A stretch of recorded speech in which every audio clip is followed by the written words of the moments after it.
ஹல்லேலூயா. சந்தோஷமாய் சொல்லுவோம் ஹல்லேலூயா. இன்னும் உற்சாகமாய் ஹல்லேலூயா. கர்த்தர் நல்லவர். இந்த நாளிலும் உங்கள் மத்தியில் செய்தி கொடுக்க கர்த்தர் இன்னைக்கு எனக்கு ஒரு வாய்ப்பை கொடுத்தபடினால் நான் கர்த்தரை ஸ்தோத்திரிக்கிறேன். வந்திருக்கிற உங்கள் ஒவ்வொரு பேருக்கும் இயேசுவின் நாமத்தால் என்னுடைய அன்பின் வாழ்த்துக்களை நான் தெரிவித்துக் கொள்கிறேன். சிறிது நேரம் சிந்திக்கும்படியாய் ஒரு வேத பகுதியை வாசித்துக் கொள்ளலாம்.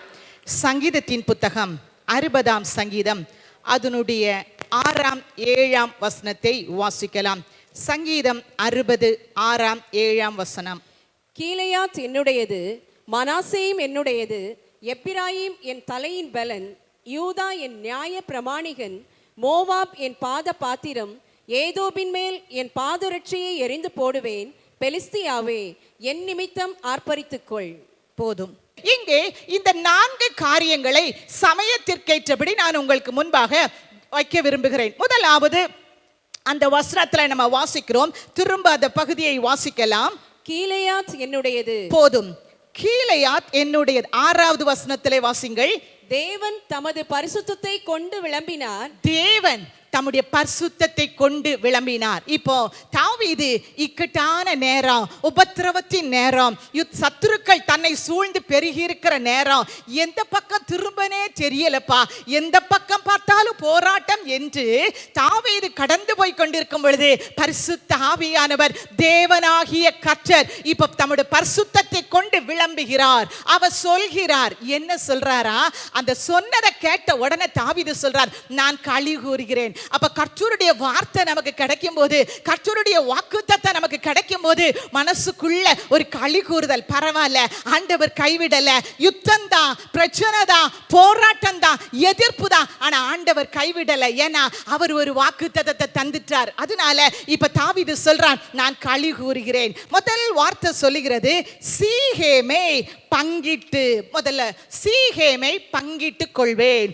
இந்த சீகேம் என்றால் என்ன அப்படின்னு சொல்லி நம்ம பார்த்தோம் என்றால் அதுக்கு நிறைய அர்த்தம் இருக்குது. நான் 2 காரியத்தை மாத்திரம் உங்களுக்கு சொல்லுகிறேன். யோசுவாவின் புத்தகத்தை திருப்பிக் கொள்ளலாம். அதனுடைய 24ஆம் அதிகாரம் 32வது வசனத்தை வாசிக்கலாம். இஸ்ரவேல் புத்திரர் எகிப்திலே இருந்து கொண்டு வந்த யோசேப்பின் எலும்புகளை அவர்கள் சீகேமிலே யாக்கோபு. போதும். பாருங்கள், சீகேம் என்கிற இடத்தினுடைய ஒரு ஸ்பெஷாலிட்டி, ஒரு சிறப்பு தன்மை என்ன அப்படின்னு சொன்னா, யோசேப்பினுடைய எலும்புகள் எங்க அடக்கம் பண்ணப்பட்டதாம்? சீகேமிலே அடக்கம் பண்ணப்பட்டது. அப்ப சீகேம்னா நமக்கு ஞாபகம் வருதுல, யாக்கோபுடைய கிணறு, இதெல்லாம் ஞாபகம் வரும். ஆனா நான் 2 காரியத்தை மாத்திரம் நம்ம இன்னைக்கு தியானிக்க போகிறோம். சீகேம் யோசேப்புடைய எலும்பு அடக்கம் பண்ணப்பட்ட இடம். யோசேப்புடைய எலும்புக்கு அப்படி என்ன விசேஷம் இருக்கு? எலும்புல என்ன இருக்கு பாருங்க. யோசேப்புடைய எலும்பு விசேஷமானது. ஏன் அப்படின்னா, அவர் பாவத்தை ஜெயித்து வாழ்ந்தவன். யோசேப்பு சோதனையை ஜெயித்து வாழ்ந்தவன். யோசேப்பு விசுவாசத்தில் ஜெயித்து வாழ்ந்தவன். அதனால அவனுடைய எலும்பு கொஞ்சம் விசேஷமானதுதான். இந்த எலும்பை குறித்து யோபு பக்தன் அழகா எழுதியிருக்கிறார். வாசிங்க. யோபின் புத்தகம் 20ஆம் அதிகாரம் அதனுடைய 11ஆம் வசனத்தை வாசிக்கலாம். யோபு 20ஆம் அதிகாரம் 11வது வசனம். அவன் எலும்புகள் அவனுடைய வால வயதின் பாவங்களினால் நிறைந்திருந்து. போதும். நம்ம வாலிப வயதுல செய்த பாவம் எதுல அடங்கி இருக்குதா? எலும்புக்குள்ள. அதனால தான் ஜாஸ்பர் இங்க அடிக்கடி சொல்வான், வாலிப பிள்ளைங்களே, வாலிப கூட்டத்துக்கு வாங்க, ஜெபிக்க வாங்க, இணைந்து நம்ம ஜெபம் பண்ணுவோம். 5 மணி அதிகாலமே ஜெபத்துக்கு வாங்க, வாலிபரெல்லாம் ஜெபிப்போம். ஏன் தெரியுமா? வாலிப நாட்கள்ல செய்கிற பாவம் ஒருவேளை நம்ம அறிக்கை இடலனா, அது மன்னிக்கப்படாமல் இருந்தா, அந்த பாவம் நம்ம மறிக்கும் போதும் எதுல இருக்குமா? எலும்புல இருக்கும். ஆனா யோசேப்புடைய எலும்பு பரிசுத்தமானது. ஏன்னா அவன் பாவத்தை ஜெயித்து வாழ்ந்தவன். இன்னைக்கு கர்த்தர் நம்மிடத்துல எதிர்பார்க்கிறார், நீங்களும் நானும் கடைசி காலத்துல வந்துட்டோம். நமக்குள்ள இருக்கிற பாவத்தை இன்னும் நம்ம ஜெயிக்கலனா, பாவத்தை இன்னும் மேற்கொள்ளலன்னு சொன்னா, நம்ம மரிக்கும் போது நம்ம எலும்புக்குள்ளே என்ன இருக்கும்? பாவம் இருக்கும். எலும்ப மட்டுமே வச்சு ஒரு செய்தி கொடுக்கலாம். ஆனா என்னுடைய சாப்டர் இன்னைக்கு அது அல்ல. அதை இன்னொரு நாள் நம்ம தியானிக்கலாம். சரி, ஏன்னா அதுலயும் அவ்வளவு மகத்துவங்கள் இருக்கிறது. சரி, போகட்டும். அப்போ இப்ப நம்ம நினைப்போம், நான் என்ன பாவம் செஞ்சேன், நான் என்ன பாவம் செஞ்சிருக்கிறேன், நம்ம எல்லாம் பரிசுத்தவான்கள் தான், நம்ம என்ன கொலையா செஞ்சிட்டோம், நம்ம என்ன பொய் சாட்சியா சொல்லிட்டோம். உண்மை இல்லதான். ஆனா எது பாவம்? வேதத்துல பட்டியலிட்டு நிறைய காரியம் சொல்லி இருக்குது. ஜெபம் பண்ணாமல் இருப்பது பாவம், ஜெபிக்காம வர்றதே பாவம். இன்னைக்கு ஞாயிற்றுக்கிழமை தான், ஒரு அரை மணி நேரமாவது வீட்டில இருந்து வர்றதுக்குள்ள இந்த நாளில் என் கூட பேசுங்கப்பா, கர்த்தருடைய ஆவியானவர் எங்க மத்தியில வெளிப்படுங்க, இன்னைக்கு நான் போவேன், எனக்கு வார்த்தை வேணும், எனக்கு ஒரு அற்புதம் வேணும். ஜெர்மனிட்டு வந்தமா, நான் யாரையும் கை தூக்கணும்னு சொல்லல. ஆனா யோசித்து பாருங்க, நமக்குள்ள இருக்கிற நிர்விசாரம், ஞாயிற்றுக்கிழமை தானே, அங்க போய் ஜெர்மனிக்கிடலாம், அங்க போய் ஆராதிக்கலாம். இது அப்படிப்பட்ட காலம் அல்ல. வேதம் சொல்லுகிறது ஜெபிக்காமல் இருப்பது பாவம். இன்னும் நிறைய காரியங்கள் இருக்கிறது. விசுவாசத்தினால் வராத யாவும் பாவம். நம்ம நினைக்கிறோம், என் திறமையினால பெற்றுக்கொண்டேன், பணத்தினால நான் இதை சுதந்தரித்தேன், என் பலத்தினால தான் நான் இதெல்லாம் சம்பாதித்தேன். இல்ல, அதெல்லாம் விசுவாசத்தினால ஆண்டவரை நோக்கி பார்க்கும் பொழுது கர்த்தர் கிருபையாய் கொடுத்தது. அதனால விசுவாசத்தினால் வராத யாவும் பாவம். இன்னும் சொல்லப்போனா, ஒருவனுக்கு நன்மை செய்ய திராணி இருக்கும் பொழுது அதை செய்யத்தக்கவர்களுக்கு செய்யாமல் இருப்பது என்னதான்? சொல்லுங்க, பாவம். நன்மை செய்ய முடியும், ஆனா செய்யாமல் இருக்கிறீங்களா? பாவம். இதெல்லாம் தான் நம்ம செய்கிற பாவம். நம்ம ஒன்றும் வேற பயங்கரமான பாவம் செய்யல. இப்படி சின்ன காரியம், சின்ன காரியம் தானே யோசிக்காதீங்க. பாருங்க, நீங்க ஒரு பாவமும் செய்யல, நீங்க சினிமா பார்க்க மாட்டீங்க, நீங்க சீரியல் பார்க்க மாட்டீங்க, நம்ம எல்லாம் நல்லவர். ஆனா நம்ம வீட்டுக்குள்ள சீரியல் ஓடுதா? உங்க பிள்ளைங்க உட்கார்ந்து பாக்குறாங்களா டிவியில, அல்லது உங்க பிள்ளைங்க மொபைல்ல பாக்குறாங்களா? வீட்டுக்குள்ள என்ன வரும்? பாவம். பாவத்தின் கொடுமை என்ன தெரியுமா? தேவனை விட்டே நம்மை பிரிக்கிறது. பாவம் மனசை குருடாக்கி விடுகிறது. பாவம் அசுத்த ஆவிய பிசாச நம்ம கூடாரத்துக்குள்ள நுழைய வைக்கிறது. பாவம் சமாதானத்தை கெடுத்து விடுகிறது. பாவம் நம்ம வாழ்க்கையில வியாதியையே கொண்டு வந்து விடுகிறது. அதனால பாவத்தோடு விளையாடாதீங்க. ஒரு சிறு பெண், நல்ல கவனிங்க, வீட்டுல நாய்க்குட்டி வளர்க்க ஆசைப்படுவாங்க. ஆனா ஒரு பெண் பாம்பை வளர்க்க ஆசைப்பட்டாள். அவ நல்லா அதுக்கு சாப்பாடு போட்டு போட்டு நல்ல பாம்பை வளர்த்தா. அந்த பாம்பு அப்படியே அவளை அப்படியே சுற்றி கொள்ளுவான். நல்ல விளையாடுது பாம்பு அப்படின்னு சொல்லி அவ சந்தோஷமா செல்ல பிராணியாய் பாம்பை வளர்த்து கொண்டு வந்தாள். வருஷம் கடந்து போனது. இந்த பாம்பு அளவு விரிய ஆரம்பிச்சது. பெருசா மலைப்பாம்பு மாதிரி வர ஆரம்பிச்சிச்சு. இப்பவும் இந்த பாம்பை இவளை சுற்றி சுற்றி பார்க்குமாம். ஆனா இப்ப வர வர ஆகாரம் சாப்பிடல. இவ கொடுத்த ஆகாரத்தை இந்த சர்ப்பம் சாப்பிடவே இல்லையா.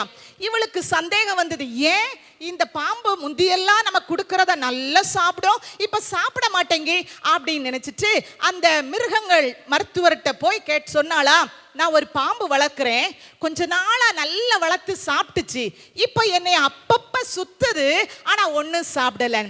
அந்த மருத்துவர் சொன்னாரா, நல்ல வேளை இன்னைக்கு வந்த, இப்ப அந்த சர்ப்பம் ஏன் தெரியுமா உன்னைய சுத்துது, உன் அளவு எப்படி இருக்கு, உன் சுற்றளவு எப்படி இருக்கு, உன்னைய ஒரே விழுங்கா என்னைக்கு விழுங்கலான்னு சொல்லி அது பட்டினி இருந்து உன்னைய விழுங்க காத்து கொண்டு இருக்கிறது. இன்னைக்கு வீட்டுக்கு போன உடனே நேர பாம்பை வெளியே அனுப்பலன்னு சொன்னா அந்த பாம்பு உன்னைய விழுங்கி போடும்.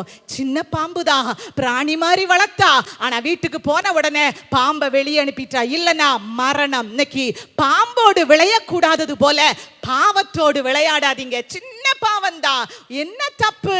மொபைல்ல கொஞ்ச நேரம் தானே பார்க்கிறோம். இல்ல, நம்ம வாழ்க்கையில கடைசி காலத்துல வந்துட்டோம். கர்த்தர் எதிர்பார்க்கிறது என்ன தெரியுமா? சீகேம் நம்முடைய ஆசீர்வாதம். சீகேம் என்ன? யோசேப்புடைய எலும்பு பரிசுத்தமா இருந்தது. பாவத்தை ஜெயித்தான். பாவ மன்னிப்பு தான் நமக்கு சீகேமின் சுதந்திரம். ஹல்லேலூயா. இன்னைக்கு நீங்க பாவத்தை ஜெயிக்கணும். உங்க பாவத்தை எல்லாம் கர்த்தர் நிச்சயம் ஒவ்வொரு நாளும் நீங்க அறிக்கையிடும் போது அவர் மன்னிப்பார். ஆனா மன்னிச்சு திரும்ப திரும்ப பாவம் செய்யும் போது உங்க வாழ்க்கையில ஒரு குற்ற மனசாட்சியே வந்துருது. நீங்க குற்ற மனசாட்சி இல்லாம வாழ்றீங்க பாருங்க, அதுதான் சீகேமின் சுதந்திரம். ஹல்லேலூயா. யாருக்கு விரோதமா பாவம் செஞ்சிடறீங்களா? ஏதோ மனம்பதறி பேசிடுறீங்களா? அல்லது இந்த கர்த்தர் தான் என்ன செஞ்சாரு, என் வாழ்க்கையில அற்புதத்தை செஞ்சாரான்னு சொல்லி அவருக்கு விரோதமாவே பேச பேசுறீங்களா? சொற்களின் மிகுதியினால் பாவம் இல்லாம போகாது. பேசி பேசி பேசி பேசியே பாவத்தை சம்பாதித்து கொண்டு இருக்கிறீங்களா? இன்னைக்கு தீர்மானம் பண்ணுவோம். ஆண்டவர் இன்னும் 2 மாதம் தான் இடையில இருக்குது. இன்னும் 1 வாரத்துல இந்த மாதம் முடிஞ்சிரும். 2 மாதத்துக்குள்ள உங்களை நீங்கள் பரிசுத்தம் பண்ண திரும்ப மறுபடியுமாய் தேவனண்டை வருவீர்கள் என்றால் சில அற்புதம் உங்க குடும்பத்துல கர்த்தர் செய்ய போகிறார். ஹல்லேலூயா. நம்முடைய பாவங்களை, எது பாவம் அதை யோசித்து ஆண்டவரோடு நெருங்கி வருவோம். ஒரு பாவ மன்னிப்பின் நிச்சயம், பாவத்தின் ஒரு ரிடம்ஷன், தேவனால் நமக்கு கிடைத்த ஒரு மீட்பு, ஒரு குற்ற மனசாட்சி அல்லாத வாழ்க்கை. தப்பு பண்ணிட்டேனே, தெரியாம சொல்லிட்டேனே, தெரியாம இவங்களுக்கு விரோதமா எழும்பிட்டேனே, இதெல்லாம் ஆண்டவர்கிட்ட சொல்லுங்க. அதெல்லாம் உங்க வாழ்க்கையில மனசாட்சியை குற்றப்படுத்திட்டே இருக்கு. அதனால தான் ஜெபிக்க முடியல, ஜெபிக்க ஆசைப்படுறீங்க. ஏன்? மனசாட்சி வாதிக்குது. ஆராதித்த நாம இன்னைக்கு பாருங்க, ஞாயிற்றுக்கிழமை நிறைய பேருக்கு இப்ப வர முடியல. நிர்விசாரம், அது அவங்களுக்கு எவ்வளவு பயபக்திக்குரியதுங்கிறதே மறந்து போயிட்டு இன்னைக்கு நிறைய சபைகளுக்குள்ள. ஏன்? ஆண்டவரை தேடணுமே, ஆராதிக்கணுமே, தொழுது கொள்ளணுமே. அந்த மனசாட்சி ஒரு நாள் ஆப்சென்ட் ஆன உடனே டெய்லி மழுங்கி போயிருது. இன்னைக்கு தீர்மானம் பண்ணுங்க, எது என்ன நடந்தாலும் ஆராதனையை நான் மிஸ் பண்ண மாட்டேன். ஏன்னா ஆராதனையில தான் உங்க குடும்பத்தின் ஆசீர்வாதம் அடங்கி இருக்கிறது. ஹல்லேலூயா. சரி, அடுத்தது பாருங்க. இதே சீகேமுக்கு இன்னொரு ஆசீர்வாதத்தை கர்த்தர் வைத்திருக்கிறார். யோசுவாவின் புத்தகம் 24ஆம் அதிகாரம் அதனுடைய 1வது வசனத்தை வாசிக்கலாம். பின்பு யோசுவா இஸ்ரவேலின் கோத்திரங்களை எல்லாம் சீகேமிலே கூடிவர பண்ணி. போதும். யோசுவா இஸ்ரவேலின் கோத்திரங்களை எங்க கூடிவர பண்ணினாராம்? சீகேம். சீகேம். ஏன் அப்படின்னா Joshua made a covenant with the people at Shechem. யோசுவா சீகேமில ஒரு உடன்படிக்கையை புதுப்பித்துக் கொள்ள அவர் விரும்பினார். ஏன்னா நீங்க இப்ப திரும்ப வாசிங்க, அதே யோசுவாவின் புத்தகம் 24ஆம் அதிகாரம் 25வது வசனம் வாசிங்க. அந்தபடி யோசுவா அந்நாளில் சீகேமிலே ஜனங்களோட உடன்படிக்கை பண்ணி அவர்களுக்கு அதை பிரமாணமும் நியாயமுமாக ஏற்படுத்தினான். இப்ப 24வது வசனம், 24ஆம் அதிகாரம் 24வது வசனம். அப்பொழுது ஜனங்கள் யோசுவாவை நோக்கி நம்முடைய தேவனாகிய கர்த்தரையே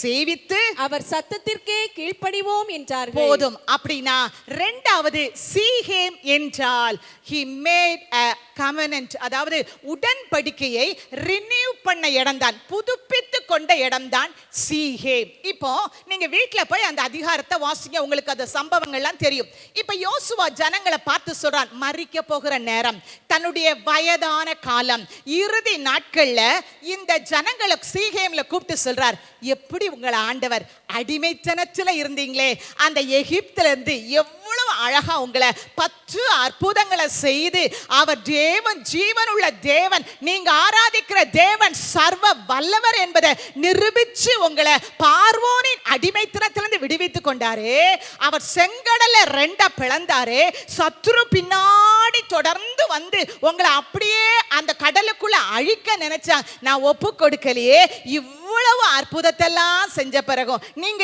இன்னும் யாரதான் ஆராய்ச்சி கொண்டிருக்கிறீங்க?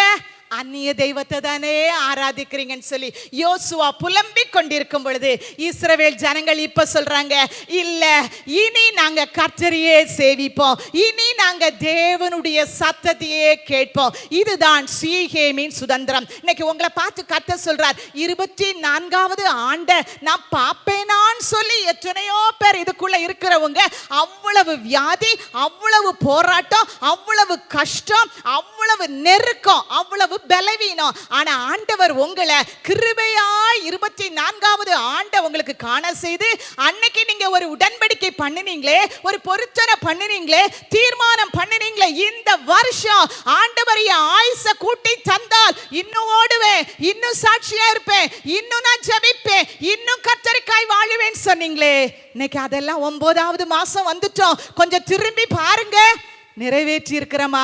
சில நேரம் ஏன் பாடு தெரியுமா? நினைவுபடுத்துவதற்கு. ஏன் இப்ப சில அடிக்கு மேல அடி, போராட்டத்துக்கு மேல போராடம், ஆண்டவர் சில காரியத்தை நினைவுபடுத்துறார். நீ பண்ண உடன்படிக்கை எங்க? நீங்க பண்ண தீர்மானம் எங்க? உபவாசித்து ஜெபிப்பேன் பொருத்தனை பண்ணீங்களே, இன்னைக்கு உபவாசம் இருக்க உங்களுக்கு முடியல. வாரத்துல ஒரு நாள் கண்டிப்பா நம்ம உபவாசிப்போம். உபவாச ஜெபத்துல விடுதலை உண்டு. ஹல்லேலூயா. உபவாச ஜெபத்தை மிஸ் பண்ணவே மாட்டேன் ஆண்டவரே. பைபிள் ஸ்டடியை மிஸ் பண்ணவே மாட்டேன் ஆண்டவரே. என்னெல்லாம் உடன்படிக்கை பண்ணீங்க, என்னெல்லாம் தீர்மானம் பண்ணீங்க, இன்னைக்கு கர்த்தர் மறுபடியும் ஞாபகப்படுத்துறார். 2 மாதத்துக்குள்ள சில அற்புதம் உங்க கூடாரத்துல கர்த்தர் செய்ய போறார். அதனால தான் இந்த வார்த்தையை இன்னைக்கு கர்த்தர் என் வாயில போட்டார் என்றால், நீங்க விடுவிக்கப்படணும். அடைக்கப்பட்ட வாசல் உங்களுக்காய் திறக்கப்பட போகிறது. நீங்க எதிர்பார்க்கிற நன்மையை கர்த்தர் உங்களுக்கு செய்ய போகிறார். ஆனா உங்க உடன்படிக்கை எங்க? ஆண்டவரோடு பண்ண உடன்படிக்கை எங்க? இன்னைக்கு சீகேமின் அனுபவம் நம்முடைய அனுபவமாய் மாறட்டும். ஹல்லேலூயா. சீகேம் இல்ல, அவங்க கவனன்ட்டை புதுப்பித்து கொண்டார்கள். they renewed the covenant at Shechem. இன்னைக்கு உங்களை பார்த்து கர்த்தர் சொல்றார், உங்களை ஆசீர்வதிப்பதுதான் தேவ சித்தம்.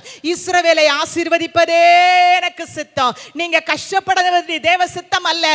இப்படி பலவீனத்துல பாடுபடுற தேவ சித்தம் அல்ல. பொருளாதாரத்துல தொழில்ல நெருக்கப்படுவது தேவ சித்தம் அல்ல. ஆனா என்ன செய்யணும்? கொஞ்சம் உடன்படிக்கையை புதுப்பித்துக் கொள்ளுங்க. என்ன ஆண்டவரே, இன்னைக்கு ஆண்டவர் உங்களுக்கு ஒரு தருணத்தை கொடுக்கிற தேவ பிள்ளையே, கொஞ்சம் அப்பா என்ன உடன்படிக்கை எல்லாம் பண்ணணும் ஆண்டவரே, ஒண்ணுமே இன்னைக்கு செய்யல. உங்களுக்கு தான் தெரியும், உங்க இருதயத்துக்கு தெரியும். ஆண்டவர் இன்னைக்கு ஜீவனோடு சாட்சியா கொண்டு வந்தாரே, இன்னும் நான் உங்க சித்தத்தை நிறைவேற்றுவேன்ப்பா, இன்னும் உமக்காய் ஓடுவேன். ஊழியம் செய்ய ஒப்பு கொடுத்தீங்களே, ஊழியம் செய்வேன் ஆண்டவர்கிட்ட தீர்மானம் பண்ணினீங்களே, ஜெப ஊழியத்தை செய்வேன் சொன்னீங்களே, அதிகாலமே ஜெபத்துக்கு ஓடி வருவேன் சொன்னீங்களே. என் ஆண்டவருடைய குமுறல், ஆண்டவர்கிட்ட ஒரு விசை கூட உங்களை அர்ப்பணிங்க. அப்பா இன்னைக்கு என்ன புதுப்பித்துக் கொள்ள விரும்புறேன்ப்பா, நான் விடுவிக்கப்படணும், என் குடும்பத்துல ரட்சிப்பு வரணும் ஆண்டவரே, என் சந்ததிகள் வாழ்க்கையில ரட்சிப்பு வரணும் ஆண்டவரே. பொருத்தனையை மறுபடியுமாய் புதுப்பித்துக் கொள்ளுங்கள். அப்ப 2 காரியம் சீகேமில சொல்லப்பட்டிருக்கிறது. 1, நம்ம பாவம், அந்த எலும்பு எப்படிப்பட்ட எலும்பு? பாவத்தை ஜெயித்த எலும்பு, யோசேப்புடைய எலும்பு. இன்னைக்கு கர்த்தர் சொல்றார், உங்க எலும்பு எப்படி மாறணும் தெரியுமா? நமக்கு தெரிந்த சம்பவம், அந்த எலிசாவை போய் அடக்கம் பண்றாங்களாம். எலிசா மரித்த பிறகு அந்த கல்லறையில மோவாபியர்கள் தண்டுகளை சுமந்து கொண்டு வரும்போது ஒரு மரித்த மனுஷனை கல்லறைக்குள்ள போடுறாங்க. போட்ட உடனே எலிசாவின் எலும்புகளுக்குள்ள அந்த வல்லமை அக்கினி இருந்தபடியினால் மரித்த சடலத்தை கூட அவன் உயிரோடு எழுந்து நின்றான் என்று வசனம் சொல்லுகிறது. இன்னைக்கு உங்க எலும்பு எப்படி இருக்கு? பாவத்துல நிரம்பி இருக்கா? அக்கினியில நிரம்பி இருக்கா?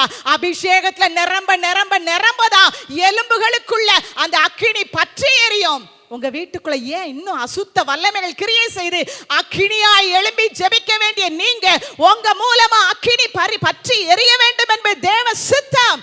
ஆனா நீங்க என்ன பண்றீங்க? சோர்ந்து போய், கஷ்டம் வந்துட்டு ஆண்டவரே, ஜெபிக்க ஆசைதான், முடியலப்பா, பலவீனத்தை சாக்கு போக்கு சொல்லி, சூழ்நிலையை சாக்கு போக்கு சொல்லி நாளை கிடைச்சிட்டே போறோம். எலும்பு பாவத்தை உதறீங்க, எலும்பு அக்கினியா மாறட்டும். எரேமியால வாசிக்கிறோம் பாருங்க, அந்த எலும்புல என்ன இருக்கான்? 20ஆம் அதிகாரம் 9வது வசனம் வாசிங்க. எரேமியா 20:9. ஆதலால் நான் அவரை பிரஸ்தாபம் பண்ணாமலும் இனி கர்த்தருடைய நாமத்திலே பேசாமலும் இருப்பேன் என்றேன். ஆனாலும் அவருடைய வார்த்தை என் எலும்புகளில் அடைப்பட்டு எரிகிற அக்கினியை போதும், எரிகிற அக்கினிய மாதிரி இருக்குதா? ஹல்லேலூயா. இன்னைக்கு யோசிங்க, எத்தனை வருஷம் ஆண்டவரை ஆராதிக்க வந்திருக்கிறீங்க? இங்க வந்து சொன்னா 30 வருஷமா இதே சபையில ஆராதிக்கிறேன், 20 வருஷமா ஆராதிக்கிறேன். உங்க எலும்புல அக்கினி அடைப்பட்டிருக்குதா? அல்லது உங்க எலும்புக்குள்ள கர்த்தருடைய வார்த்தை அப்படி அந்த எரிகிற மாதிரி எலும்புக்குள்ள அடைப்பட்டிருக்குதா? நீ கர்த்தர் விரும்புறார். நீங்களும் நானும் தேவனை வருஷங்களாய் ஆராதிக்கிறோம். ஆவிக்குரிய வாழ்க்கையில சபையே நம்ம ஆவிக்குரிய வாழ்க்கையில ஒரு முதிர்ச்சியுள்ள அனுபவம். எரேமியாவை போல ஆண்டவரே, எலும்புக்குள்ள அந்த வார்த்தை அடங்கி இருக்குப்பா. கர்த்தருடைய வசனம் உள்ள பற்றி எரியுதுப்பா. அப்படி சொல்லுங்க, சூழ்நிலை உங்களை அழிச்சு போடவே முடியாது. ஹல்லேலூயா. அப்ப இன்னைக்கு பகல் பாருங்க, நம்ம யோசேப்புடைய எலும்பு மாதிரி நம்மை பரிசுத்தமாகணும்னு சொன்னா ஏசாயா தீர்க்கதரிசி சொல்றார் அலறுங்கள்னு சொல்றார். எரேமியா தீர்க்கதரிசி சொல்றார் ரெட்டுடுத்தி கொள்ளுங்கன்னு சொல்றார். எசேக்கியா தீர்க்கதரிசி சொல்றார் நீங்க இடுப்பை அடித்து கொள்ளுங்கன்னு சொல்றார். ஆனா மீகா தீர்க்கதரிசி 1:10 சொல்றாரு. வாசிங்க பாப்போம். மீகா 1:10. மீகா 1:10. அதை காத் பட்டணத்திலே அறிவியாதேயுங்கள், அளவே வேண்டாம். பெத் அப்ராவிலே புழுதியில் புரளு. புழுதியில புரளுமா. பெத் அப்ரானா என்ன? பெத்லகேம் என்றால் the house of bread, அப்பத்தின் வீடு. பெத் அப்ரானா the house of dust, புழுதியின் வீடு. நம்ம புழுதியிலும் புரள வேண்டாம், அலறவும் வேண்டாம். நம்ம அப்பாவுடைய சமூகத்துல வந்து நீங்க ஆண்டவரேன்னு சொன்னா போதும், அவருடைய இரத்தம் உங்க எலும்பை பரிசுத்தமாக்க முடியும். ஹல்லேலூயா. உங்க எலும்பு பாவத்தை ஜெயிக்கட்டும், சோதனையை ஜெயிக்கட்டும். யோசேப்பு வாழ்க்கை உங்க எல்லாருக்கும் தெரியும். அவன் சொல்றான், பாவத்தின் சூழ்நிலை வரும் பொழுது நான் தேவனுக்கு விரோதமாய் பாவம் செய்வது எப்படி? அப்படி நம்ம ஜெயித்தா மட்டும்தான் நம்ம எலும்புக்குள்ளேயும் அபிஷேகமும் அக்கினியும் வார்த்தையும் அடங்கி இருக்கும். ஹல்லேலூயா. இரண்டாவது பாருங்க, சங்கீதக்காரனாகிய தாவீது சொல்றார், நான் சுக்கோத்தை அளப்பேன். முதல்ல சீகேமை பங்கிட்டு கொள்வேன். இரண்டாவது எதை அளப்பாரா? சுக்கோத். சுக்கோத் என்றால் it is the valley of brass, அது ஒரு வெண்கல பள்ளத்தாக்கு. வெண்கல பள்ளத்தாக்கு. பாருங்க, சாலமோன் தன்னுடைய ஆலயத்தை கட்டும் பொழுது எல்லா வெண்கல பொருட்களும் எங்கிருந்து சபதரித்தான் வசனம் சொல்லுகிறது தெரியுமா? சுக்கோத்திலே அவன் எல்லாத்தையும் சபதரித்தானா. சரி, அப்படிப்பட்ட ஒரு இடம் தான் சுக்கோத். இந்த சுக்கோத் நமக்கு கற்றுக் கொடுக்கிற காரியம் என்னன்னா, வெண்கலம் என்றாலே கிரேஸ், கிருபை. கிருபை கிருபை. பெண்கள் கூட்டத்திலையும் நான் கொடுத்த ஒரு பாயிண்ட் என்னன்னா, கிருபை மாறி போகவே போகாது. கிருபை உங்களை விட்டு விலகி போகவே போகாது. இன்னைக்கு பாட்டும் பாடும்போதும் பாடுனீங்கல்ல, மலைகள் விலகினாலும் பர்வதங்கள் நிலை பெயர்ந்தாலும் என் கிருபை உன்னை விட்டு. இரண்டாவது சுக்கோத்தின் ஆசீர்வாதம், சுக்கோத்தின் நன்மை விசேஷம் என்னன்னா கிருபை. கிருபை கிருபை. இன்னைக்கு நீங்க எல்லாம் ஆராதிக்க வந்திருக்கிறீங்கன்னா உங்க பலத்தினால் அல்ல, கிருபையினால வந்திருக்கிறீங்க. ஹல்லேலூயா. உங்களை எழுப்பி சாட்சி சொன்னா சொல்வீங்க, கிருபையினால வாழ்ந்திருக்கிறோம், கிருபையினால நிலை நிற்கிறோம். அப்ப நம்ம எல்லாரையும் தாங்குறது என்ன தெரியுமா? கிருபை. கிருபை. அந்த கிருபை மட்டும் இல்லைன்னா மரிச்சு மக்கி போயிருப்போம். அப்ப ரொம்ப முக்கியம் நம்ம வாழ்க்கையில என்னது? கிருபை. இப்ப உங்ககிட்ட கேட்டா கிருபை எப்படி நம்ம பெற்றுக்கொள்வோம் கேட்டா நீங்க சொல்வீங்க, உடனே உங்களுக்கு ஞாபகம் வரும், காலைதோறு கர்த்தருடைய கிருபை எப்படி இருக்குது? புதிதா இருக்குது. அப்புறம் சொல்வீங்க, கர்த்தரை நம்புகிறவனையோ. Very good. ஆனா ஒரே வார்த்தையில நான் சொல்ல விரும்புறது என்னன்னா, அப்போஸ்தலனாகிய பவுல் சவுலா இருக்கும்போது அவர் அப்படியே கர்த்தரை சந்திக்கிறார். அவன் தமஸ்குவுக்கு வழியா போயிட்டே இருக்கிறான். சடுதியா ஒரு ஒளி அவன் மேல விழும்போது ஒரு சத்தம், சவுலே சவுலே ஏன் என்னை துன்பப்படுத்துகிறாய்? முள்ளில் உதைக்கிறது உனக்கு கடினம். உடனே என்ன சொன்னா தெரியுமா? ஆண்டவரே, நான் என்ன செய்ய சித்தமாயிருக்கிறேன்? கிருபையை பெற்றுக்கொள்வதற்கு பேசிக் ரீசன், நான் என்ன செய்ய சித்தமாயிருக்கிறேன். ஹல்லேலூயா. அந்த ஒரு வார்த்தைக்கு அப்படியே தன்னை அர்ப்பணிச்சு, ஆண்டவரே என்ன செய்ய விரும்புறீங்கப்பா? என்னை குறித்து உங்க நோக்கம் என்னப்பா? ஆண்டவர் சொல்றதுக்கெல்லாம் தன்னை அர்ப்பணிச்சு கீழ்ப்படிந்தனால தான் பலவீனம் வரும்போதும் என் கிருபை போதும். சத்துருக்கள் எல்லாம் உனக்கு விரோதமா எழும்புறாங்களா? கிருபை போதுப்பா.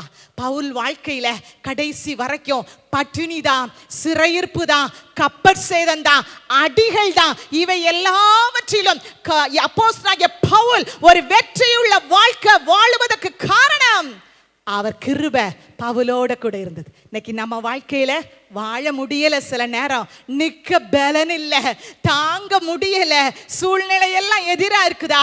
ஆண்டவர் உங்களை பார்த்து சொல்றார், சுக்கோத்தின் அந்த விசேஷம் கிருபையை பெற்றுக்கொள்ளுங்க.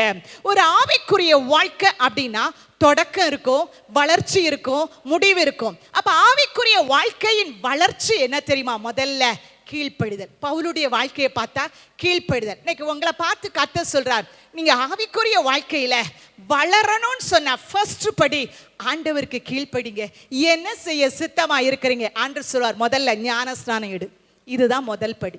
நம்ம கீழ்ப்படிதலை வெளிப்படுத்துற முதல் ஸ்டெப் பேப்டிசம், வாட்டர் பேப்டிசம். இன்னைக்கு ஒருவேளை இன்னைக்கும் இங்க யாராவது ஞானஸ்தானம் எடுக்காம தட்டி தட்டி போனீங்கன்னா, இன்னைக்கு கர்த்தர் சொல்றார், ஞானஸ்தானத்துக்கு ஒப்பு கொடுங்க. இல்லைன்னா நம்ம ஸ்பிரிச்சுவல் லைஃப் ஃபர்ஸ்ட் ஸ்டேஜில் கூட நீங்க வரல. ஆவிக்குரிய வாழ்க்கையில முதல் நிலை வாட்டர் பேப்டிசம். பாருங்க, ஒரு தகப்பனார் நீர்மூழ்கி கப்பல்ல அவர் கேப்டனா வேலை பார்த்தார். அப்ப அவர் காலையில எழும்பி மகள்கிட்ட சொல்லிட்டு போயிட்டார், நான் போறேன் நீர்மூழ்கி கப்பலுக்கு, இன்னைக்கு நான் தான் போனோம், நான் போறேன்னு போயிட்டார். அன்னைக்கு பார்த்து செய்திகள் எல்லாம் வெளிவருகிறது, இன்னைக்கு யாரும் கடலுக்கு போகாதீங்க, பயங்கரமா அலை எழும்பும், ஓவரா ஒரு புயல் அங்க ஸ்டார்ட் பண்ணி வலு பெருத்து இருக்குது, ஸோ யாரும் கடலுக்கு பக்கம் போகாதீங்கன்னு சொல்லி அறிவிப்பு கொடுத்துட்டாங்க. இவளுக்கோ ரொம்ப சங்கடம், நம்ம அப்பா இன்னைக்கு தானே போனாங்க, என்ன ஆகும் அப்படின்னு சொல்லி இவ பயந்து போய் இருக்கிறா. அவர் வேலைக்கு போயிட்டு ஒரு வாரம் கழிச்சு அவர் சந்தோஷத்தோடு திரும்பி வரார். உடனே மகா கேட்குறான், அப்பா நீங்க போகவும் இங்க சூழ்நிலையெல்லாம் எதிராக இருந்தது, கிளைமேட்ஸ் எல்லாம் சேஞ்ச் ஆயிட்டு, சீசன் எல்லாம் மாறி இருந்தது, பயங்கர சூறாவளி புயல், நம்ம பட்டணத்துல சேதம், கிராமங்கள்ல சேதம், ஆனா நீங்க எப்படி பாதுகாக்கப்பட்டீங்க? அப்ப அவர் சொன்னாரா, நான் நீர்மூழ்கி கப்பல்ல போனேன், நான் தண்ணிக்குள்ள இருந்தேன், வெளியே வீசின புயலும் எனக்கு தெரியாது, வெளியே வீசின அலையும் எனக்கு தெரியாது, ஒன்றுமே என்ன சேதப்படுத்தல. இன்னைக்கு கர்த்தர் உங்களை பார்த்து சொல்றார், நீங்க ஞானஸ்தானம் எடுத்து கர்த்தருடைய சத்தியத்துக்கு உங்களை அர்ப்பணிச்சிட்டீங்கன்னா, என்ன போராட்டம் வரட்டும், என்ன அலை வீசட்டும், என்ன புயல் உங்க குடும்பத்துக்கு எதிராய் வீசட்டும், ஒன்றும் உங்களை சேதப்படுத்த முடியாது. ஏன் தெரியுமா? நீங்கள் இயேசுவோடு கூட மரணத்துக்குள்ள அடக்கம் பண்ணப்பட்டு எழும்பினபடியினால் அவர் உங்க கூட இருக்கிறார். ஹல்லேலூயா. சத்தியத்தை கை கொள்வோம். இன்னைக்கு எத்தனையோ பிள்ளைகள் தட்டி தட்டி போறாங்க, சொல்லி சொல்லி தான் பார்க்கிறோம். இது கடைசி காலம், பயங்கரமான சம்பவம் ஆங்காங்கே கேள்விப்படுகிறோம். சீக்கிரமாய் கன்னியாகுமரி மாவட்டத்தையும் தாக்கும் என்று சொல்லி அநேக தீர்க்கதரிசிகள் சொல்லியிருக்கிறாங்க. நாகர்கோயிலே பயங்கரமாய் தாக்கக்கூடுமா, இந்த கன்னியாகுமரியில இதுக்கு முன்னாடி வந்த சுனாமியை விட பயங்கரமா வருமா அப்படின்னா, தப்பவே கூடிய சூழ்நிலை கூட இல்லாத நிலைமை நமக்கு முன்பாக வைக்கப்பட்டிருக்கிறது. நம்ம நினைக்கிறோம் வயநாடுல தானே நடந்தது, இப்ப ஊட்டி கேள்விக்குறியா இருக்கிறது, மூணார்ல அப்படிப்பட்ட சூழ்நிலை இருக்கிறதுன்னு சொல்றாங்க. அப்ப இப்படியெல்லாம் இருக்கும்போது நாம மட்டும் தப்பித்துக் கொள்வோம் நினைக்கிறோமா? இல்ல, நம்ம யோசிப்போம், கடைசி காலத்துல வந்துட்டோம், சபையே ஆண்டவருடைய நீதியை நிறைவேற்றுவோம், சத்தியத்தை கை கொள்வோம். இந்த சுக்கோத்துக்கு நிறைய அர்த்தம் இருக்கிறது. ஆனா ஒன்று, கிருபை யாருக்கு கிடைக்கும் தெரியுமா? ஆண்டவருடைய சத்தியத்தை கை கொள்ளுவர்களுக்கு, நீதியை நிறைவேற்றுபவர்களுக்கு. ஆண்டவரே நான் என்ன செய்ய சித்தமா இருக்கிறேன்னு சொல்லி தன்னை தேவ சித்தத்துக்கு அர்ப்பணிக்கிறவர்களுக்கு தான் தேவ கிருபை பொழியப்படுமா. ஹல்லேலூயா. கொஞ்சம் கையை உயர்த்தி தான் நன்றி சொல்லுங்க. ஏன்னா நீங்க எல்லாம் கிருபை பெற்றனால தான் இன்னைக்கு வாழ்ந்திருக்கிறீங்க. உங்களுக்கு வியாதி வராம இல்ல, உங்க வாழ்க்கையில இழப்புகள் வராம இல்ல, உங்க குடும்பத்துல போராட்டம் வராம இல்ல, அலைகள் வீசிட்டு தான் போகுது டெய்லி. அப்பா எப்படி பிழைப்போம், நிலைச்சு நின்னுகிடுவோமா? விசுவாசமாக்கிய கப்பல் அப்படியே ஆடி சேதமடைகிற மாதிரி இருக்குது, உண்மைதான். ஆனா உங்களை கிருபை தாங்கிட்டு இருக்கு. உங்களை கிருபை, நீங்களும் நானும் கிருபையாய் தான் இன்னைக்கு வாழ்ந்து கொண்டு இருக்கிறோம். கிருபை இல்லைன்னா நான் இங்க நிற்க முடியாது.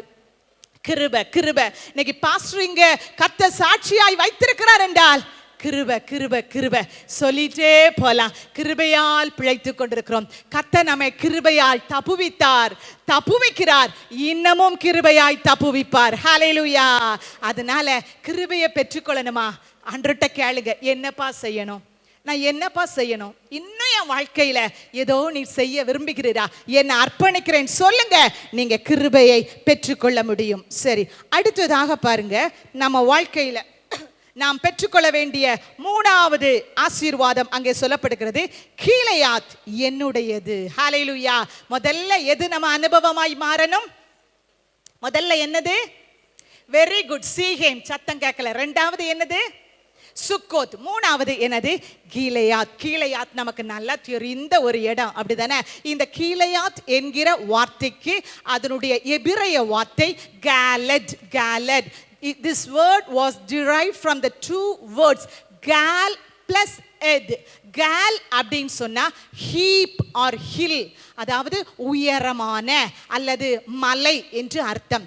எட் என்று சொன்னால் testimony, சாட்சி என்று அர்த்தம், அல்லது விட்னஸ், சாட்சி என்று அர்த்தம். அப்படின்னா சாட்சியின் சிகரம் என்று அர்த்தம். கீலேயாத் என்றால் சாட்சியின் சிகரம்.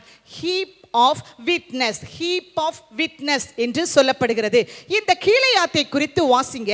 ஆதியாகமம் 37ஆம் அதிகாரம் அதனுடைய 25வது வசனம் வாசிக்கலாம். ஆதியாகமம் 37ஆம் அதிகாரம் அதனுடைய 25வது வசனம்.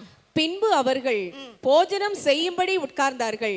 அவர்கள் தங்கள் கண்களை ஏறெடுக்கும் போது இதோ கீலேயாத்தில் இருந்து வருகிற இஸ்மவேலருடைய கூட்டத்தை கண்டார்கள்.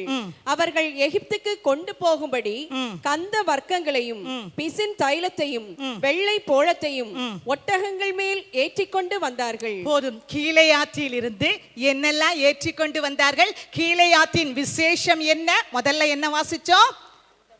கந்த வர்க்கம் அல்லது சுகந்த வர்க்கம். ரெண்டாவது பிசின் தைலம். மூணாவது என்னது? வெள்ளை போளம். Very good.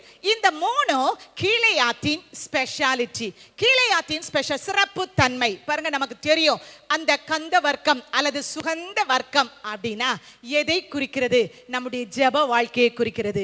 நீங்க எவ்வளவுக்கு அதிகமா ஆண்டவர் சமூகத்துல திறப்புல நின்று ஜெபிக்கிறீங்களோ அப்போ உங்க ஜெபம் சுகந்த வர்க்கமாய், தூப வர்க்கமாய், புகையாய் தேவ சந்நிதியில உங்க ஜெபத்தை எல்லாம் கொண்டு போகுது, உங்க விண்ணப்பத்தை கொண்டு போகுது. அதுதான் சுகந்த வர்க்கம். இன்னைக்கு நம்ம ஜெப வாழ்க்கை எப்படி இருக்கிறது?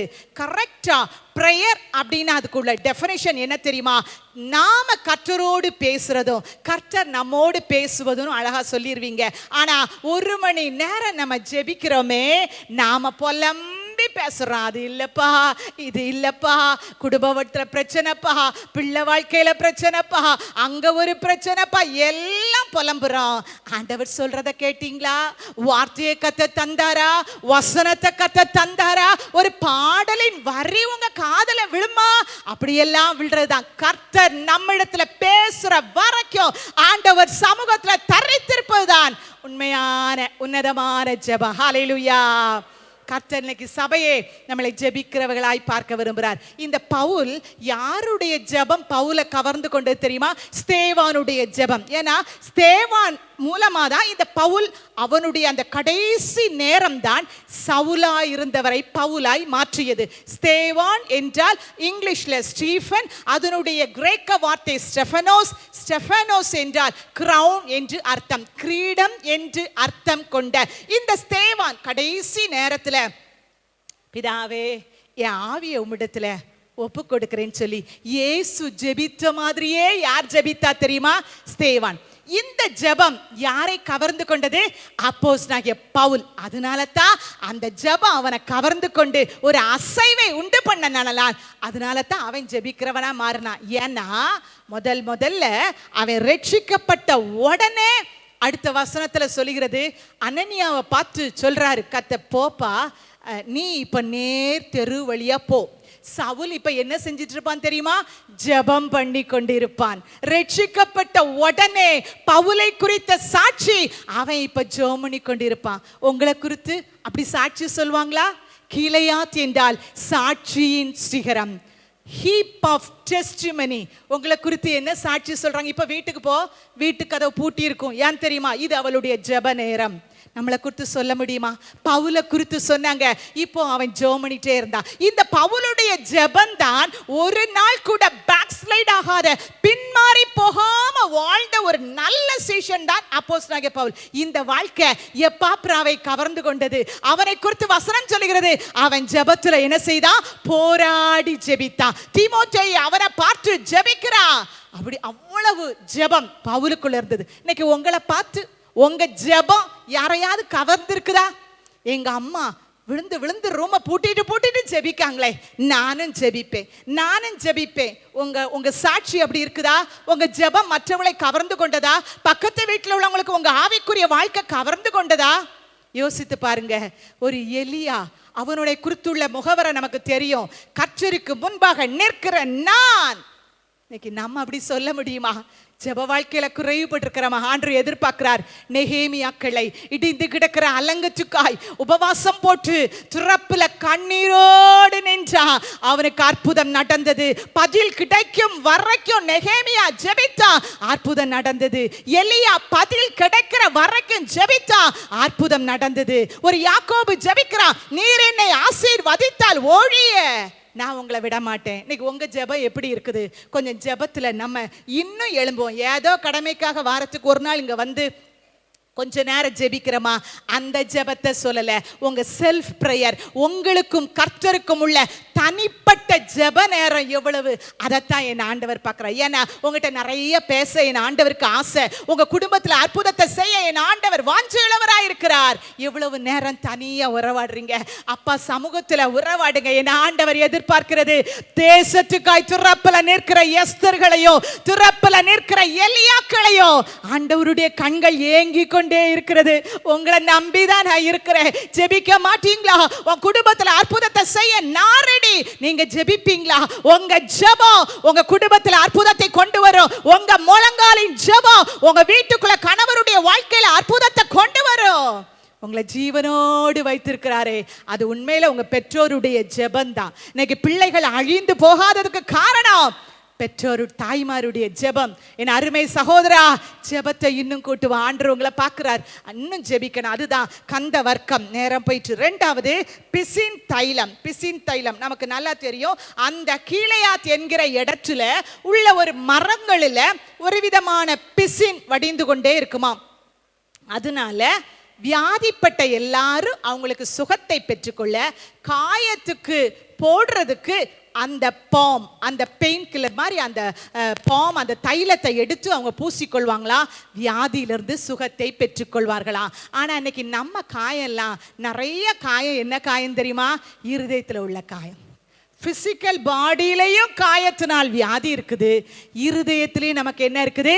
காயம். இருதயத்தில் காயம். யாரோ ஒருவர் சொன்ன வார்த்தை உங்களை அப்படியே ஈரலை பிளக்குற மாதிரி உங்க இருதயத்தை காயப்படுத்திருக்கலாம். உற்றார் சொன்ன வார்த்தை உங்களை காயப்படுத்திருக்கலாம். உங்க பெற்றோர் அல்லது பிள்ளைகள் சொன்ன வார்த்தை உங்க இருதயத்தை காயப்படுத்திருக்கலாம். இன்னைக்கு அந்த காயத்துக்கு பிசின் தைலத்தை கர்த்தர் எரேமியா 8:22 வாசிக்கிறோம். கீலேயாத்திலே பிசின் தைலம் இல்லையோ, அங்கே ரண வைத்தியனும் இல்லையோ. இல்லையா? இருக்குதே. பின்ன ஏன் என் ஜனமாக்கிய குமாரத்தை சொஸ்தமடையாமற் போனால்? ஏன் நீ இன்னும் சுகமடையாம இருக்கிற? அங்கதான் பிசின் இருக்கிறதே, அங்கதான் ரண வைத்தியர் இருக்கிறாரே. இன்னைக்கு உங்களை பார்த்து சொல்றார், பாரப்பட்டு துக்கப்பட்டு வீட்டுல வர்ற சம்பவங்களை பார்த்து ஜெபிக்க முடியல. ஏன்? காயம். வாழ்க்கையிலையும் காயம், சரீரத்துல பிசிக்கல் பாடியிலையும் காயம், உள்ளான காயம். அந்த காயத்தை ஆற்றுகிற ரண வைத்தியர் உங்க பக்கத்துல இருக்கிறார், உங்களுக்குள்ளே இருக்கிறார். ஹல்லேலூயா. விசுவாசிக்கிறவங்க மட்டும் கரத்தை உயர்த்தி நன்றி செலுத்துவோம். ஆமென். உங்க ரண வைத்தியர் உங்க பக்கத்துல இருக்கிறார். ஏன்னா மாதந்தோறும் திருவிருந்த நம்ம அனுசரிக்கிறோம். நீங்க எல்லாம் எப்ப திருவிருந்த எடுக்கிறீங்களோ அப்பெல்லாம் நம்ம இயேசுவின் ரத்தத்தையே பருகிறோமே. அந்த ரத்தம் உங்களுக்குள்ள ஓடுச்சுன்னு சொன்னா அந்த ரத்தம் உங்க வியாதியையும் மாற்றும், உங்க உள்ளான அடி காயத்தையும் அவர் ஆற்றுவேன்னு சொல்ற. ஹல்லேலூயா. சரி, இந்த மூன்றாவது பாருங்க, வெள்ளை போளம். இந்த வெள்ளை போளம் என்கிற வார்த்தைக்கு கிரேக்க பதம் மிர் என்று சொல்லப்படுகிறது. MYRRH, மிர்.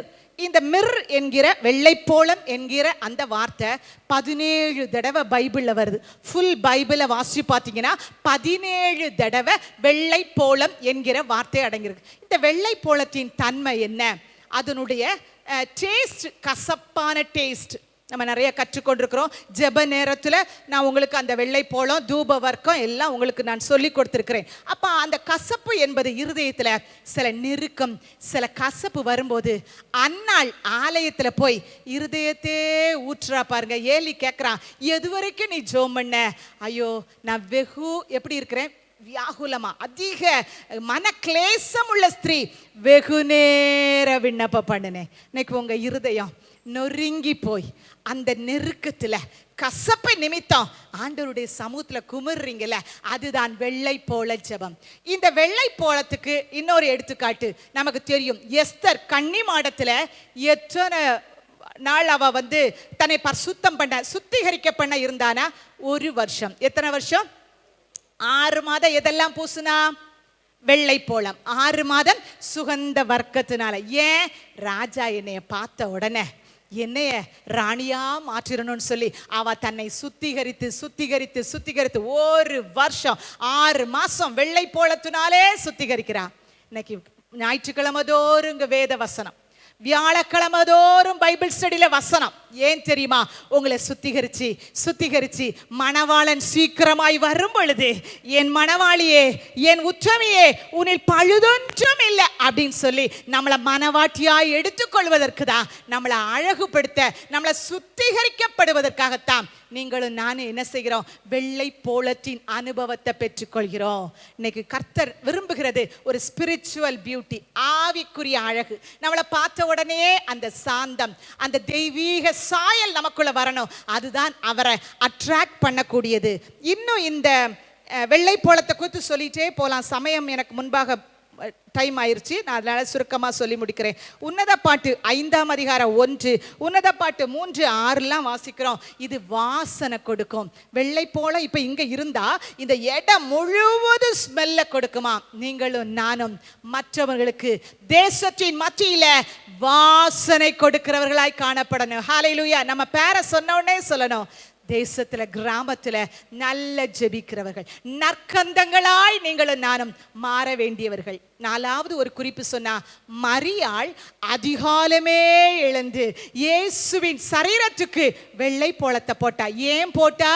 என் இயேசுவின் சரீரம் கெட்டு போக கூடாது. அப்ப இந்த வெள்ளை போலத்தின் தன்மை என்னன்னா, பாக்டீரியாஸ், ஃபங்கஸ் ஒன்றுமே நம்மளை அழிக்கவே முடியாது. ஒருவேளை இந்த உலகத்துல பில்லி சூனியங்கள், போராட்டங்கள், இந்த தேசத்துல கிரியேட் செய்கிற தேசாந்திரிய சக்தி நமக்கு விரோதமா வரலாம். ஆனா ஒன்று உங்களை சேதப்படுத்த, உங்க சந்ததிகளை அழிக்கவே முடியாது. ஏன் தெரியுமா?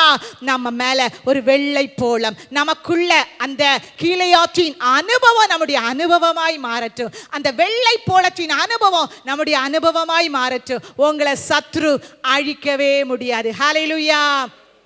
அழிக்க வருவான், ஆபத்தை கொண்டு வந்து போடுவான், பலவீனத்தை கொண்டு வந்து போடுவான், நஷ்டத்தை கொண்டு வருவான். ஆனா ஒன்றும் தேவ பிரசன்னத்தை விட்டு உங்களை விலக வைக்க முடியவே முடியாது. காரணம், அந்த வெள்ளை போலத்தின் அனுபவம், கீழையாற்றின் அனுபவம் நம்முடைய அனுபவமாய் மாறட்டும். கடைசியாய் சொல்லி முடிக்கிறேன், மனாசே என்னுடையது.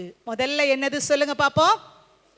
சீகேம். Very good. 2வது சுக்கோத். 3வது கீலேயாத். 4வது மனாசேயும் என்னுடையது. மனாசே என்றால் அர்த்தம் forgetting. அது ஒரு நபருடைய பெயர். பட்டணத்துக்கும் மனாசே என்று பெயர் இருக்கிறது. forgetting, மறந்து போய் விடுதல், மறந்து போகுதல், மறந்து போகுதல். பாருங்க, இந்த மனாசேயின் அனுபவம் நம்முடைய அனுபவமாய் மாறட்டும். நிறைய காரியத்தை நம்ம மறந்து போக வேண்டும். பைபிள்ல பட்டியலிட்டு போட்டிருக்கு. நான் 3 காரியத்தை, அந்த வார்த்தையை மட்டும் சொல்லிடுறேன். எதை நம்ம மறக்கணும் தெரியுமா? பின்னானவைகளை நீங்க மறந்து போயிருங்க. சில நேரம் கர்த்தர் நமக்கு முன்னால வச்சிருக்கிற ஆசீர்வாதம் பெரியது. மெகா பிளானை வச்சிருக்கிறார்.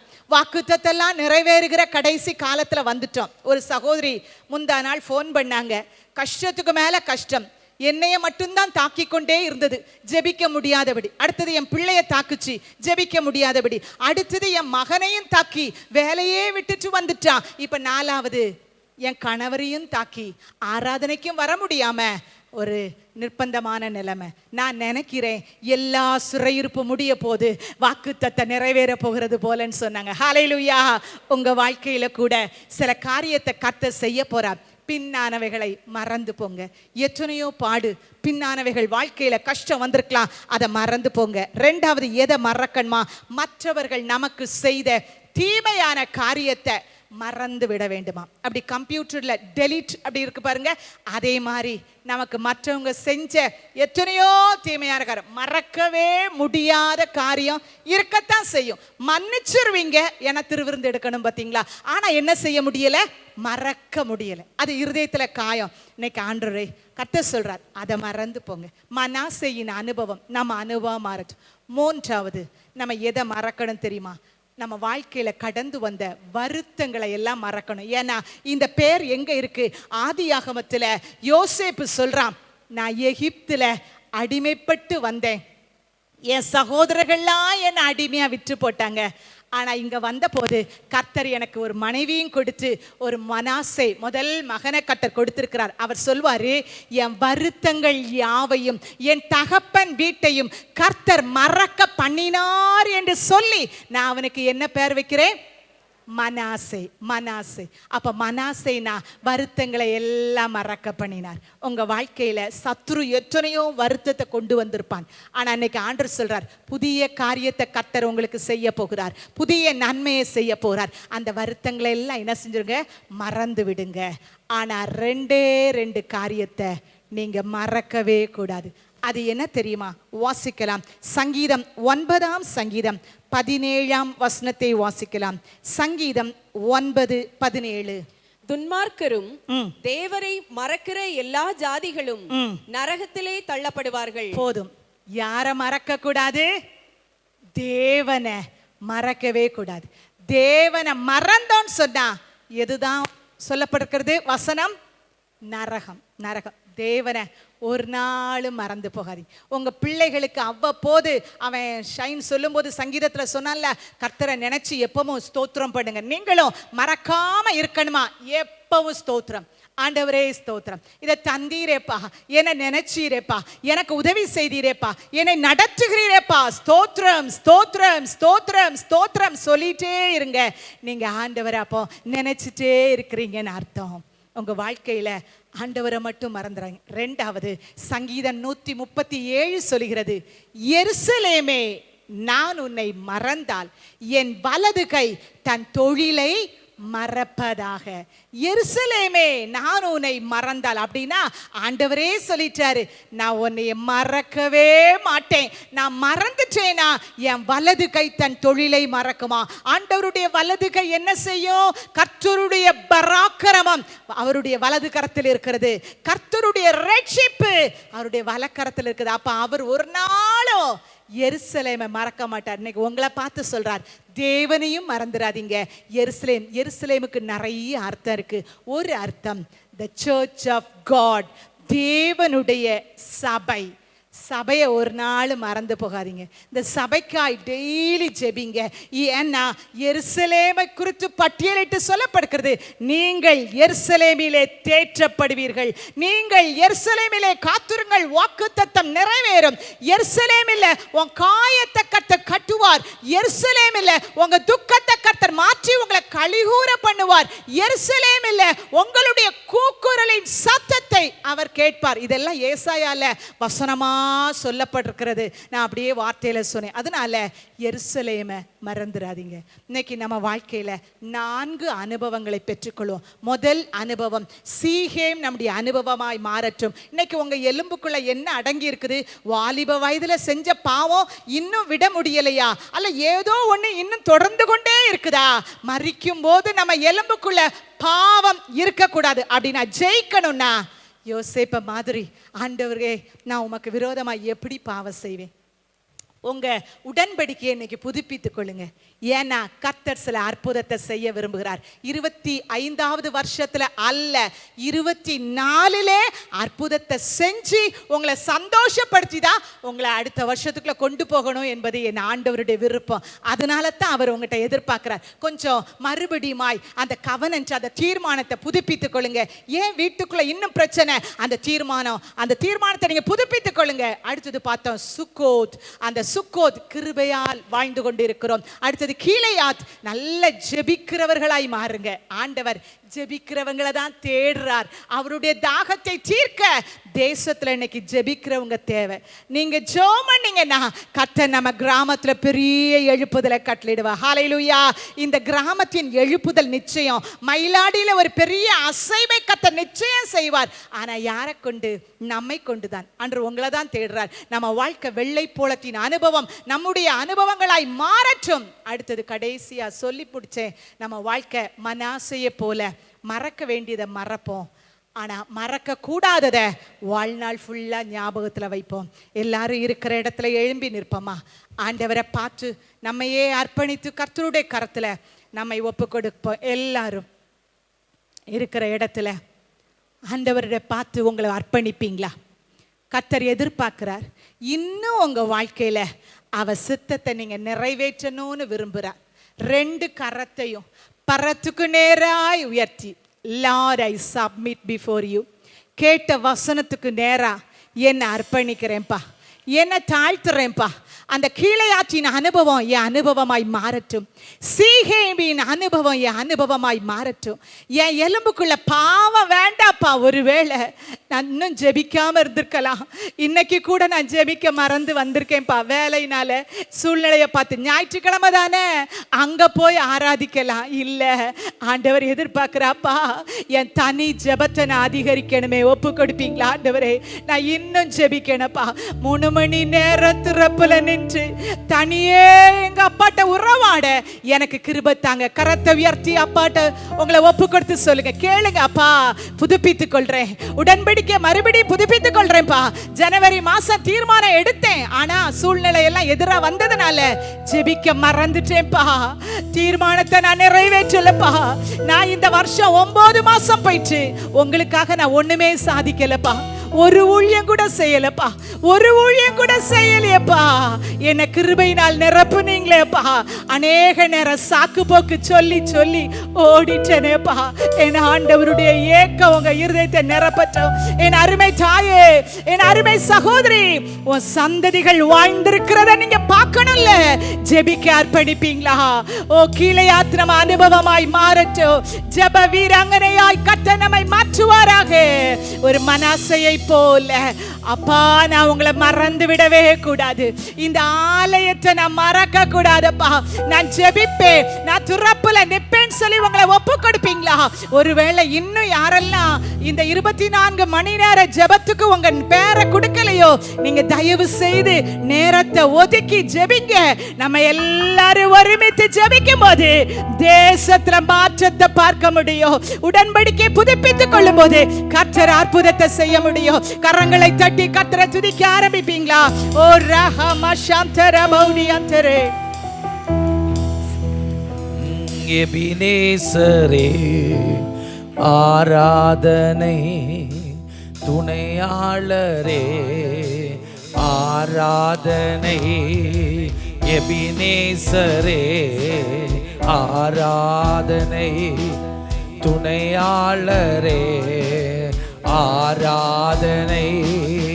மறப்பேனோ உமது அன்பை, நான் மறப்பேனோ உமது அன்பை. மன்னிடுவேன் உன் பாதத்திலே. சொல்லுங்க, நல்ல கையை தட்டி, நல்ல கரங்களை தட்டி விடுதலையோடு பாடி சொல்லுவோ. எபினேசரே ஆராதனை, என் துணையாளரே ஆராதனை. ஆமா,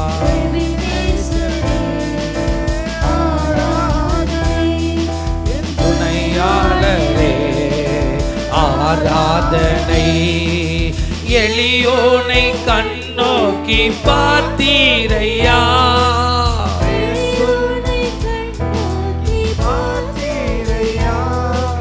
பெயர் சொல்லி என்னை அழைத்தீரையா, பெயர் சொல்லி என்னை அழைத்தீரையா. சென்ற போதோ உமை விட்டு எங்கோ நான் சென்ற போதோ, என்னை தேடி என் பின்னே வந்தீரையா, என்னை தேடி என் தந்தீரையா. மறப்பேனோ உமது அன்பை, நான் மறப்பேனோ உமது அன்பை. மன்னிடுவேன் உம் பாதத்திலே. சொல்லுங்க சொல்லுங்க. மன்னிடுவேன் உம் பாதத்திலே. எபினேசரே எபினேசரே ஆராதனை என் துணையாளரே. ஓ எபினேசரே ஆராதனை என் துணையாளரே. ஆராதனை நீர் என் மேல் வைத்த உம் கிருபையினால், நீர் என் மேல் வைத்த உம் கிருபையினால், நீர் மூலமாகாமல் காத்தீரை. ஆமென் ஆமென். சுக்கோத்து கிருபை. கடுங்கோபத்தால் என்னை அடித்தாலுமே,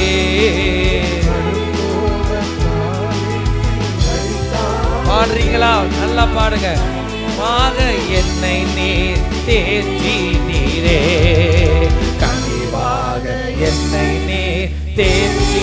நல்லா கரலை தட்டி எபினோ உமது அன்பை, நான் மறப்பேனோ உமது அன்பை.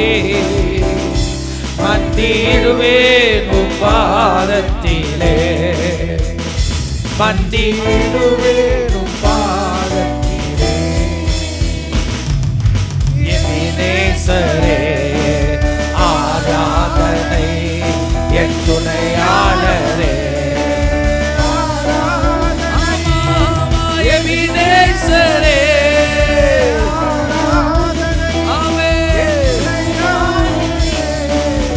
ஆராதனை. இருள் என்னை சூழ்ந்திட்ட நேரத்திலே,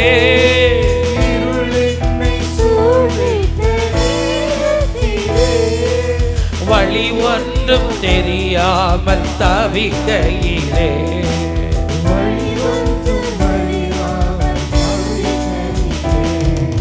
மறந்தீரோ என்று நான் அழுதேனையா.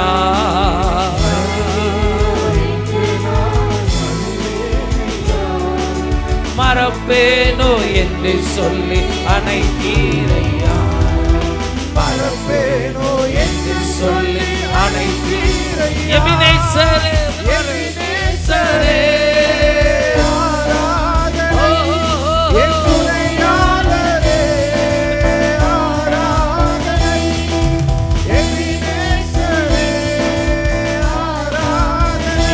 Jesus.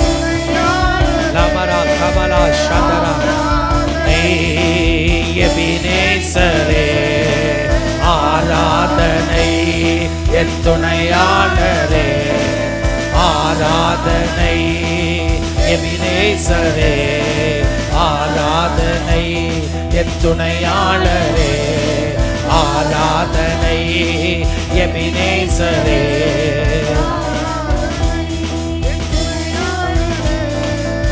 ஆராதனை. நல்ல கரங்களை தட்டி மறப்பேனோ உன்னை. லாஷே கரபாதரலரபலரல லகரபா சந்தரலஹரபலபா. பரிசுத்தாவியானவர் உன்னோடு கூட பேசின இந்த வார்த்தைக்கு உன்னை ஒப்புக்கொடு.